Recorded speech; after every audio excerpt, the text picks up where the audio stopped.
Okay, Mr. Carson. thank you. Good evening, Phil Costin with Ehlers, with John Cameron from Ehlers as well.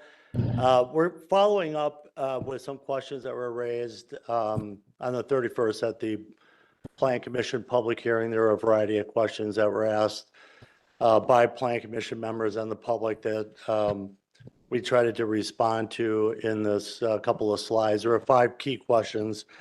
Before I jump into those, I want to maybe remind Plan Commission members what your options are tonight, because obviously you heard opposition tonight to the plan and potentially even to the areas to the north of Mequon Road.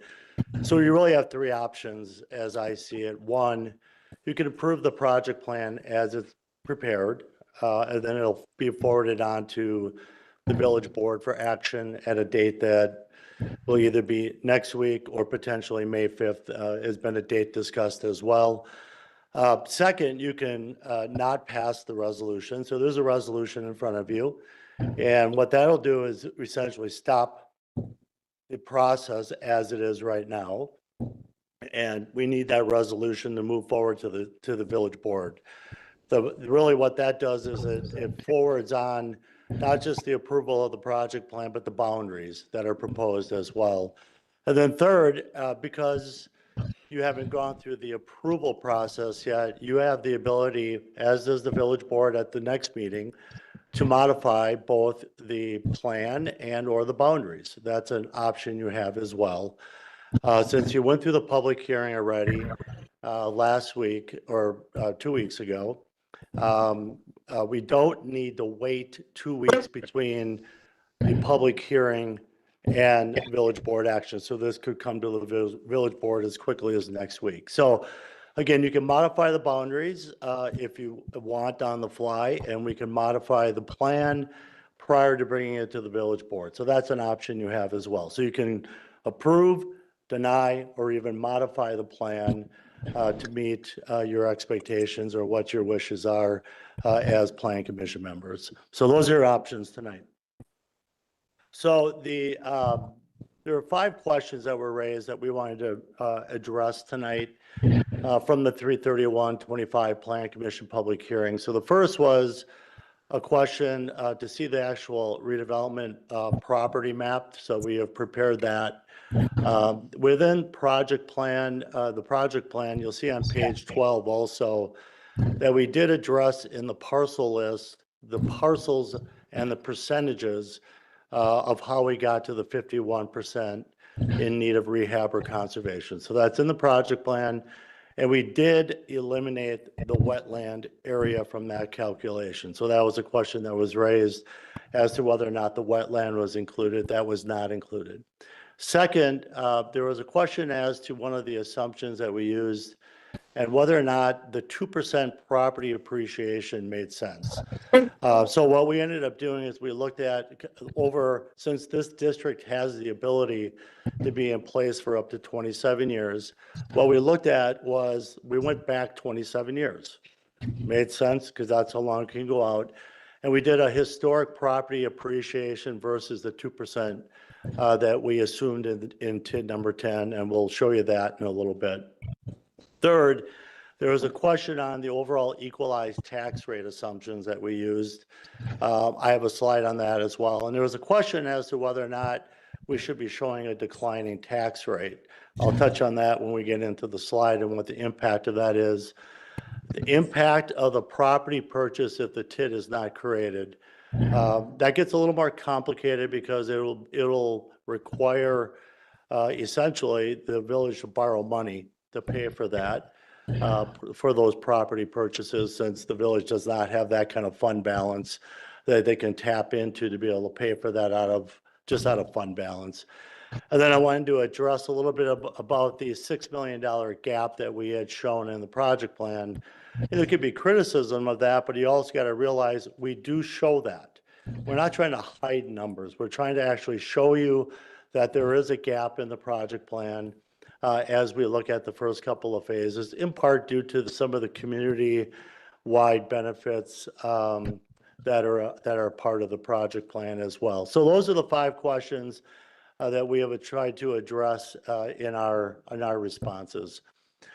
So the first, as I talked about already, was, the map showing the parcels, and I know this is relatively small, the map itself, but this is in the project plan as well, where we've identified the actual parcels that we have identified, and then highlighted those by parcel number, so that you can see the actual parcels. And we have a description in the project plan by each parcel as to how we got to that determination. One thing I will say is that the determination of whether or not a property is in need of rehab or conservation is a determination that's not a legal determination, but an administrative one. So you make that determination as to whether or not you think a property is in need of rehab or conservation, and that's in the statute. So you make that determination. It's not a legal one. But these are the parcels that we have identified. If you go back again to page 12 in the project plan, you'll see where we have identified the parcels and the reasons behind how we got to the roughly 52% in need of rehab. And again, just to make it clear, we do not include the wetlands as part of that calculation. So we are not counting the wetland as in need of rehab, as for instance.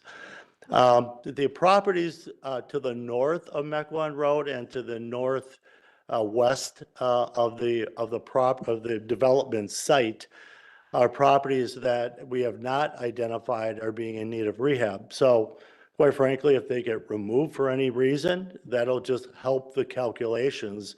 Will bring up that number of in need of blight or rehab or conservation. So that's the first item. Again, it references back to page 12 in the overall project plan, which you had as well, as to how we got to that calculation.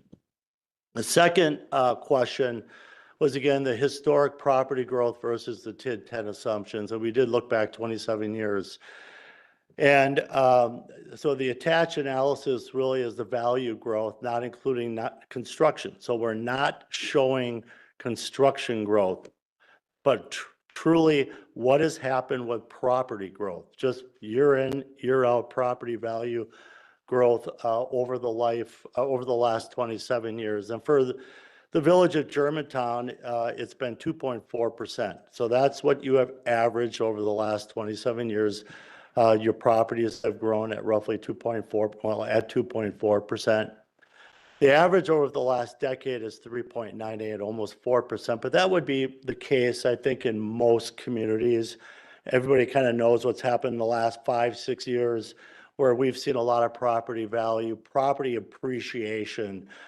We think that'll slow. We don't expect that to continue on at the levels that has been. Because if you look at the last number of years of that chart that is shown at the bottom of the chart, you can see the last couple of years have been 9%, 7%, and almost 5%. So we've seen a lot of growth in the last couple of years.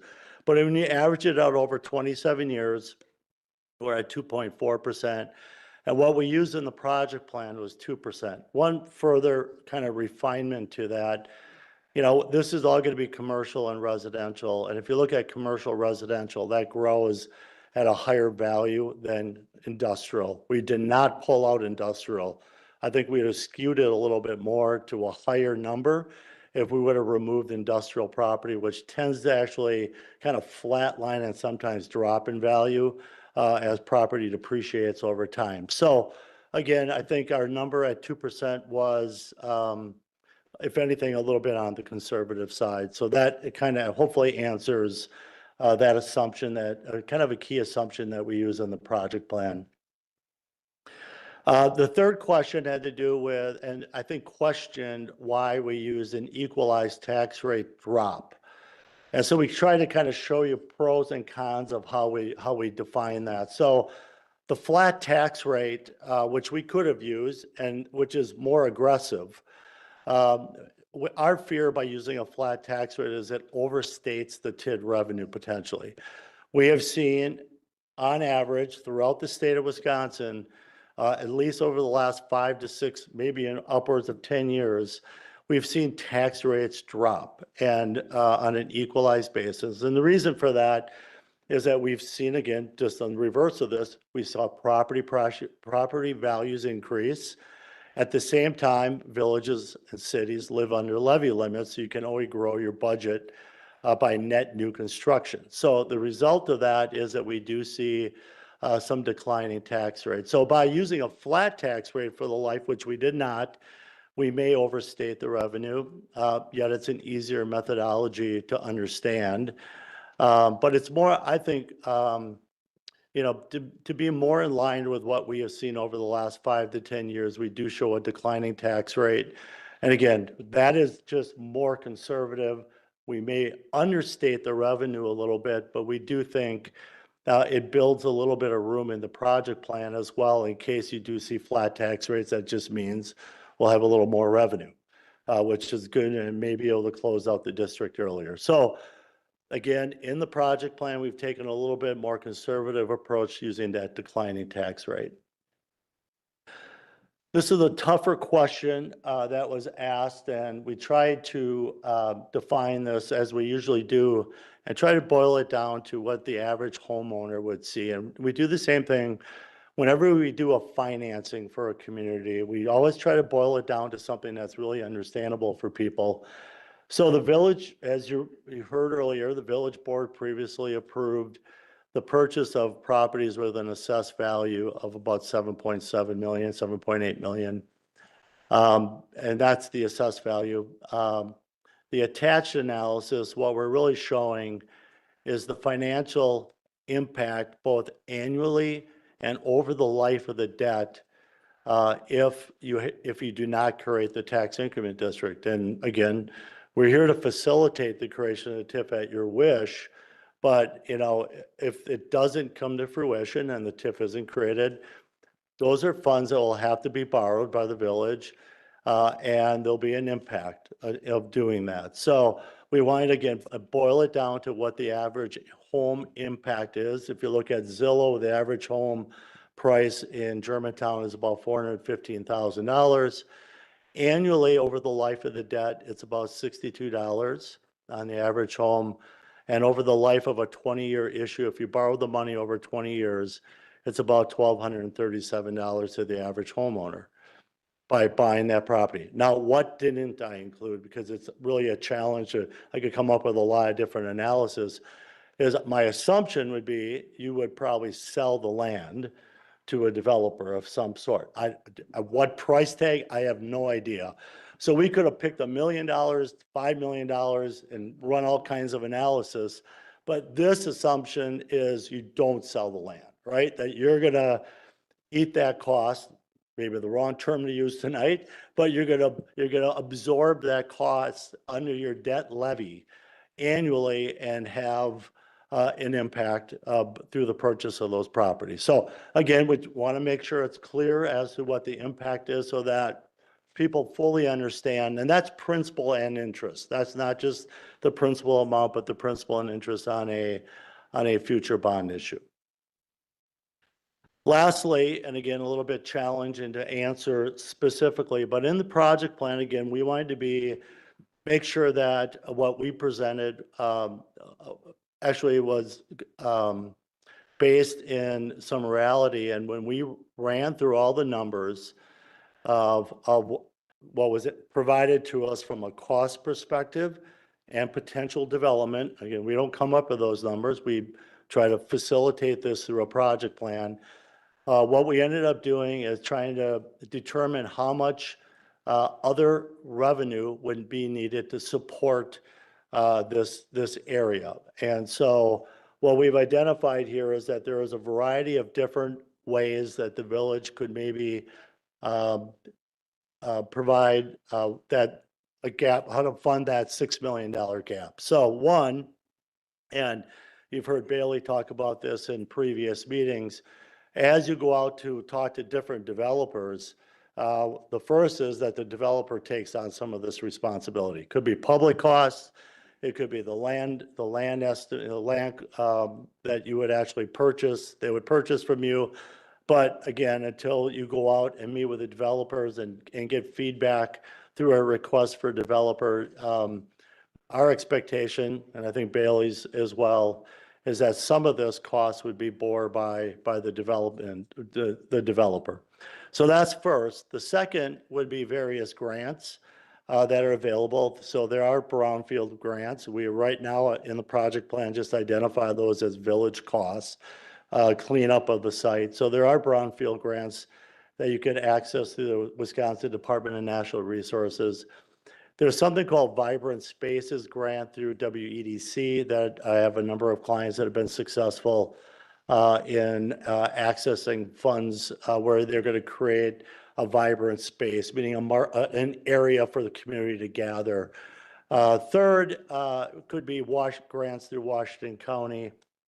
A reference was made earlier by one of the folks that came up and commented, levy support. There's certainly that possibility as well. If the village isn't successful in achieving that gap, closing that gap fully, one option is levy support through your debt service levy, kind of like the slide I just went through, where some of the money could be raised just through the levy to help support maybe for the square and some of those kind of, or the trail project, those kind of things. Finally, two others really quick. One is TID revenue from a revenue sharing from another successful tax increment district. Good news for the villages, you have successful tax increment districts that are that you have the potential to do a revenue sharing from a district to support this project. I highlighted TID number. I didn't highlight any of the TIDs in here, but all the TIDs could potentially be donor districts to this district to help kind of support this overall project. And then finally, we did talk about the projects, the parcels to the north and to the northwest. You could see development and redevelopment of some of those parcels over time as well, partly why those were brought into the project plan. We don't count on revenue from anywhere within this tax increment district except for phase 1, phase 2 at this point. So again, I know these are kind of a wish list there, but these are all different areas that you could tap that would have the potential to kind of bridge that gap that we identified in the